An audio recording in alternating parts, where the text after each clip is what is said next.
नमस्कार, आप सब देख रहे हैं सहारा समय का डिजिटल प्लेटफॉर्म और मैं हूं आपके साथ श्रुति। लोकसभा चुनाव 2024 के नतीजों में बीजेपी को अकेले अपने दम पर पूरा बहुमत नहीं मिला। एनडीए के घटक दल के रूप में बीजेपी 240 सीटें लाकर सबसे बड़ी पार्टी बनी, लेकिन नीतीश कुमार और N Chandrababu Naidu king maker बनकर उभरे हैं। नीतीश कुमार की पार्टी जदयू 12 तो चंद्रबाबू नायडू की पार्टी टीडीपी ने 16 सीटों पर जीत हासिल की है। बुधवार को यानी कल एनडीए घटक दल की बैठक हुई और उसमें नीतीश और नायडू दोनों ने कहा कि वो एनडीए के साथ हैं, लेकिन सूत्रों की माने तो नीतीश और नायडू एनडीए के साथ तो हैं, लेकिन उनकी डिमांड भी भरपूर है। सूत्रों के मुताबिक आपको बताएं कि जदयू ने रेल, वित्त और कृषि मंत्रालय की मांग रखी है और दावा किया है कि केंद्र में इस बार 80 मंत्री बन सकते हैं। ऐसे में 4 सांसदों पर 1 मंत्री बनने का फॉर्मूला तय हो सकता है।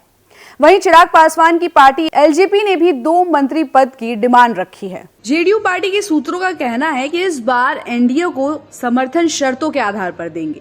पार्टी नेताओं का कहना है कि 2019 के लोकसभा चुनाव के विपरीत इस बार स्थिति तो बहुत ज्यादा अलग है। उस बार 16 सीटें होने के बावजूद 1 ही मंत्री पद दी गई थी, क्योंकि भाजपा अपने दम पर बहुमत में थी। इस बार पार्टी की 12 सीटें 2019 की तुलना में ज्यादा वैल्यूएबल है।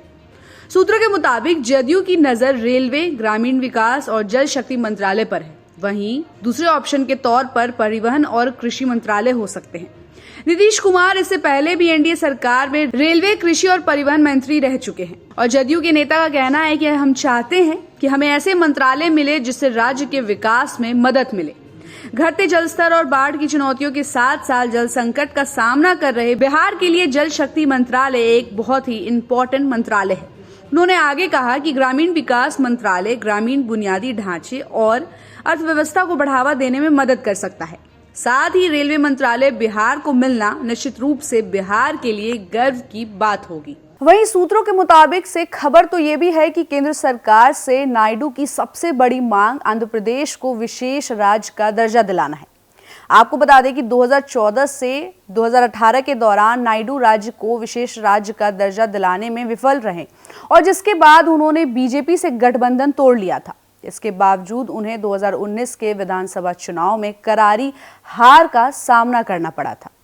हालांकि इस बार मामला थोड़ा अलग है, क्योंकि बीजेपी के लोकसभा में नंबर नहीं है और वो जदयू और टीडीपी पर निर्भर है। इसके अलावा टीडीपी को राज्य की राजधानी अमरावती में बुनियादी ढांचे के निर्माण के लिए कई हजार करोड़ रुपयों की जरूरत भी है। ऐसे में टीडीपी की ये भी एक अहम मांग हो सकती है।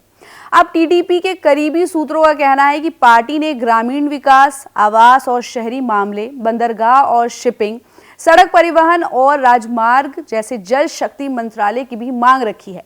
साथ ही में टीडीपी ने वित्त मंत्रालय की भी मांग की है। ऐसे में देखना बहुत दिलचस्प होगा कि एनडीए की जितनी घटक दल है, चाहे वो एलजेपी हो, चाहे वो जदयू हो, टीडीपी हो या एलजेपी हो, मोदी सरकार में जो 3.0 सरकार बन रही है, इसमें घटक दलों में कितने मंत्री पदों का बंटवारा होता है, ये देखना बहुत दिलचस्प होगा। लेकिन इस खबर पर आपकी क्या राय है वो कमेंट करके बताना बिल्कुल भी मत भूलिएगा। और ऐसी खबरों के लिए आप देखते रहिए सहारा समय का डिजिटल प्लेटफॉर्म समय लाइव और हमारे चैनल को लाइक और सब्सक्राइब करना मत भूलिएगा।